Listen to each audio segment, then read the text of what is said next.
तो एक लड़का था जिसे गाना गाना बहुत अच्छा लगता था। उम्र भले ही 18 थी पर शक्ल से थोड़ा बच्चा लगता था। हमेशा गुनगुनाता रहता था, अपनी बातें भी गाकर बताता था। आवाज इतनी प्यारी और साथ में गिटार भी बजाता था। रोते चेहरों पर छोटी सी मुस्कुराहट लाने चला जाता था अपना गिटार लेकर गाने सुनाने। ख्वाहिशें बहुत थी मन में, आंखें उम्मीदों से भरी हुई थी। गोरा रंग, कद लंबा, आंखों में भी नीलम जड़ी हुई थी। उदास महफिलों में जान ले आता था, सब गुनगुनाने लगते थे जब वो गाता था। सुर, सरगम, ताल सब अच्छे से आती थी, पर जिंदगी उससे कुछ और ही चाहती थी। अब गाने के साथ साथ वो स्कूल में भी टॉप करता था। एक अच्छे बच्चे की तरह वो पढ़ाई भी बहुत करता था। फिर बेरुखसत किस्मत ने अपना खेल शुरू किया। आज रिजल्ट आया 10th का और 95% से टॉप किया। सबके चेहरे खुशी से झूम उठे, पापा उसे गोद में उठाकर घूम उठे। माँ ने भी आज केसर वाली खीर बनाई थी। वो रिपोर्ट कार्ड ढेर सारी खुशियां लेकर आई थी। सबकी उम्मीदें उसी से थी। पहला पड़ाव पार कर लिया था, आखिर मेहनत जो थी। अब वक्त बर्बाद किए बिना ही सबने एक फैसला लिया। घर वालों ने मिलकर उसे कोटा भेजना तय किया। यही है जो हमारे सपनों को पूरा करके दिखाएगा। देखना एक दिन हमारा बेटा डॉक्टर बनकर वापस आएगा। नए शहर के साथ नए दोस्तों को गले लगाने उठाया बैग और निकल पड़ा अपनी जिंदगी बनाने। पर मन कहीं ना कहीं कह रहा था कि एक बार फिर से सोच ले, कहीं ये उम्मीदों का जाल तुझे बुरी तरीके से न नोच ले। फैसला भले ही अपनों का था पर अपना नहीं, पर पूरी उम्मीदें करते हैं, सपना नहीं। और बस हॉस्टल वाली जिंदगी और अलग अलग जगह से आए लोग। सामने ही गर्ल्स हॉस्टल था, बस करते रहते थे एक दूसरे को रोस्ट। सुबह 6 बजे उठना पड़ता था, शुरू मेहनत का सिलसिला रोज। अब हॉस्टल वाली जिंदगी थी, सब बन गए आपस में दोस्त। अब एयरबड्स कानों में और हल्की हल्की बीट। कोचिंग का पहला दिन और सबसे आगे वाली सीट। और पहले ही दिन आंखों में बैठा नींद का पंछी उड़ा दिया। पूरे 10 साल में इतनी पढ़ाई नहीं की थी जितना 1 साल का सिलेबस बता दिया। सपनों को पाने की ये लड़ाई तो लड़नी ही थी। खैर फैसला लिया तो पढ़ाई तो करनी थी। अब धीरे धीरे इन सब की आदत लग गई थी। हर शाम चाय सुट्टे की लत लग गई थी। हॉस्टल के बाहर जाने के लाखों बहाने थे।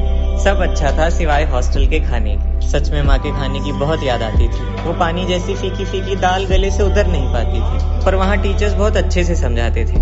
एक क्वेश्चन पूछो तो उसे 2-3 बार समझाते थे, और तो और पहली बार में ही सब समझ में आ जाता था। पर 200-250 बच्चों में टीचर हर बच्चे पे इतना ध्यान नहीं दे पाता था। अब सारी बंदिशें हाथों में लिपटी बेड़ियां तोड़कर दिल की गाड़ी जा रुकी एक ऐसे मोड़ पर। बस खुद को रोक पाना इतना आसान नहीं था। बंदिशें थी नहीं तो इतना किसी का ध्यान नहीं था। आसमान धुंधला बहकी हवा आई।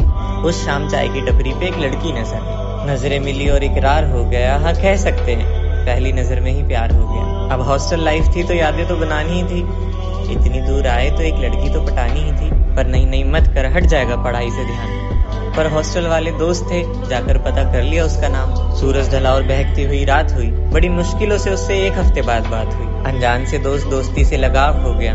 उसका चेहरा, उसकी मुस्कुराहट, उसकी बातें, उसकी आवाज, बस प्यार हो गया। दोनों एक दूसरे के बहुत करीब आने लगे। हॉस्टल वाले दोस्त भी उसे भाभी कहकर बुलाने लगे। हर सुबह खिड़की की पहली नजर में उसका दीदार होता था। जब मिलते थे तो गले लगकर इकरार होता था। पर घटाओ का काफिला चलने लगा। अब वक्त थोड़ा बदलने लगा। आज सेशन का पहला एग्जाम था। मन में डर और भगवान का नाम था। फिर रिजल्ट आया तो सबके 90% से ज्यादा मार्क्स आए थे। सबके चेहरों पे मुस्कुराहट थी, सपने पूरे होते नजर आए थे। अब लगता था देश की लकीरें यही बच्चे बदलेंगे।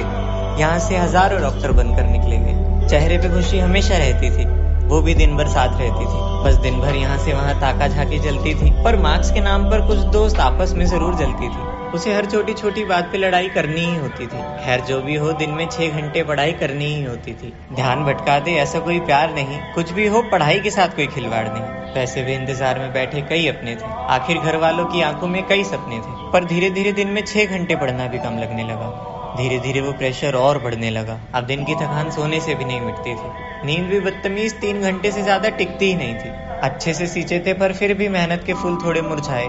इस बार पढ़ाई पहले से ज्यादा की थी पर फिर भी टेस्ट में कम मार्क्स आए। आज माँ का कॉल आया तो मार्क्स बता ना पाया। झूठ कहकर टाल दिया, दिल का हाल जता ना पाया। समझ ही नहीं आया ये सब क्या हो रहा है। दिन भर तो पढ़ता हूँ फिर दिल क्यों रो रहा है। अब दिन भर सर का दर्द बढ़ने लगा।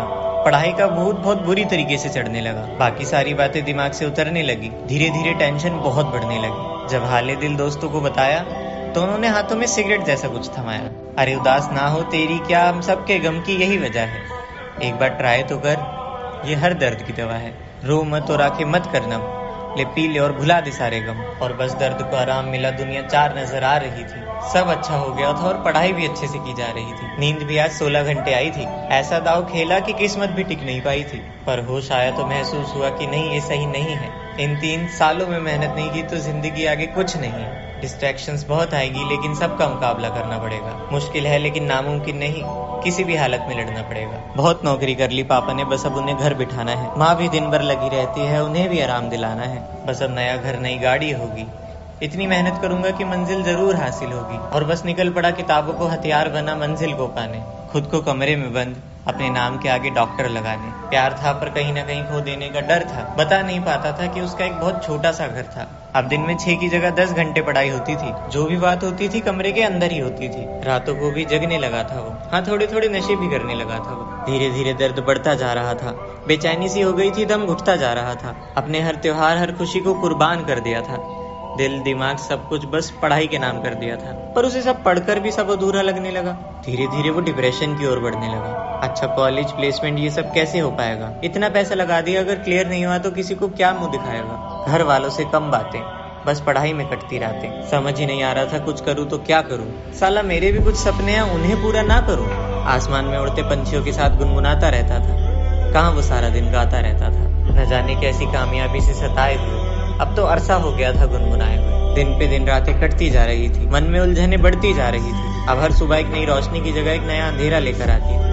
लोगों की कही छोटी छोटी बात उसे बहुत चुभ जाती थी। अब जहाँ भी देखो उसे कंपटीशन नजर आने लगा। दूसरों से कंपेयर कर खुद को शर्मिंदगी का एहसास कराने लगा। अपनी दिल भर को भी शर्म की वजह से बता नहीं पाता था। हार गया था, किसी पे इल्जाम भी नहीं लगा पाता था। सुनहरे आसमान का बादल आंधियों की तरफ झुका हुआ था। आज इंतहा की घड़ी थी, वक्त समझो रुका हुआ था। आज फैसला हो जाना था कि ये कागज उसे कहाँ लेकर जाएगा। अच्छा करेगा या बुरा करेगा, आज वो अपने पूरे साल की मेहनत यहाँ पे आजमाएगा। बहकी सी खुशबू फूलों से कुछ कहना चाहती थी। सूखी पड़ी आंधियां आंसुओं में बहना चाहती थी। किस्मत और समाज की उम्मीदों के बीच झूलता गया। घर वालों की ख्वाहिशों की वजह से अपनी जरूरतों को भूलता गया। उसे जिंदगी से कोई खास शिकवा नहीं था, और होता भी कैसे। आखिर जिंदगी ने उसे किताबों के अलावा कुछ दिया भी नहीं था। बहारों के बीच मुरझाया हुआ एक फूल नया।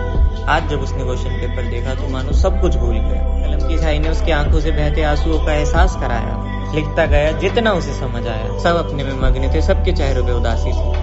हर तरफ खामोशी थी, मानो धरती जन्मों से प्यासी थी। ये सब क्या हो क्या रहा था? उस दिन हर बच्चा खामोशी से रो रहा था। जिंदगी बनाने की तलाश में खुद को खो दिया था सबने। इतनी मेहनत इतनी लगन का ये सिला दिया था रब ने। उन सवालों में पापा की हर बात उसे सता रही थी। हर जवाब में माँ रोती नजर आ रही थी। भाई बहन समाज रिश्तेदार नल्ला ने ठल्ला कहकर बुलाएगा। इतना पैसा लगा दिया, साला सबका सब डूब जाएगा। क्या मुंह लेकर घर वापस जाऊंगा? जिन्हें कॉलेज मिल गया उनका सामना कैसे कर पाऊंगा? क्या जवाब दूंगा महबूबा को कि मेरे घर वाले तेरे घर वालों के जैसे नहीं है? इस बार मेरा नहीं हो पाया, लेकिन इसे दोहराने के मेरे पास पैसे नहीं है। दिमाग की नस का एक एक हिस्सा दुखता रहा और बस 3 घंटे तक उसी कमरे में घुटता रहा। बाहर इकट्ठा हुए पंछी फड़फड़ाने लगे। इतनी ठंड में भी उसे पसीने आने लगे। और एग्जाम खत्म हुआ तो तकदीरों का हाल बदनसीब हुआ। पैर अपने आप चलने लगे, बहुत कुछ अजीब हुआ। कदम खुद ब खुद आगे बढ़ने लगे। तकदीरों के ताने अंगारों में जलने लगे। समझ ही नहीं आ रहा था ये सब क्या हो क्या रहा है। आज मानो बादलों के ऊपर बैठा खुदा भी रो रहा है। पहुंचा हॉस्टल और अंदर से दरवाजा बंद किया। जिंदगी के हर सवाल का जवाब लिखना शुरू किया। लिख दिया सब कुछ, सब बयां कर दिया। कागज आंसुओं से भीग चुका था, मानो खुद को शब्दों में रख दिया। आज जब माँ का कॉल आया तो उठाया नहीं। सोचा माँ ने नींद में होगा इसलिए जगाया नहीं। पर देर रात तक जब कोई खबर न आई, मन घबराया। ऐसी कौन सी नौबत आई? कॉल मिलाया दोस्तों को तो सब लगे उसे पुकारने। कोई दरवाजा खोलने की कोशिश करे तो कोई खिड़की से झांकने। जब दूसरी चाबी से दरवाजा खोला तो किस्मत से हारा मुसाफिर हवाओं में भटक रहा था। पंखे में एक प्यारा सा बच्चा फांसी पे लटक रहा था। माफ कर देना, नहीं हो पाया मुझसे। नहीं कर पाया तुम्हारी उम्मीदें पूरी। हार गया था खुद से। दम से घुटने लगा था तो मैं क्या करता? जिंदगी थी ही नहीं तो जीकर भी क्या करता? एक बार जीना चाहता था मैं खुलकर तो शायद कुछ और बन जाता। 5 या 10 हजार तनख्वाह कम होती, पर खुश तो रह पाता। ये बेरुखसत से सपने न मेरे पूरे हुए न मेरे घर वालों के। मांगते रहे जवाब जो कभी सोचे भी नहीं थे ऐसे सवालों के। और मैं भी पागल तैयार हो गया सबके जवाब देने। इसलिए खुद ही खत्म कर दी अपनी कहानी। फैसला मेरा था और मुझे ही भुगतना पड़ेगा। दिल का कमजोर था थोड़ा, सोचा नहीं था कि किस्मत से भी लड़ना पड़ेगा। वैसे याद आएगी मेरी जब तो मेरा गिटार छोड़ो ना, ख्याल रखना आप सब। ये छोटे छोटे उम्मीदों के फूल कभी तो खिलेंगे। और मैं हार गया था किस्मत से। खैर चलता, फिर मिलेंगे।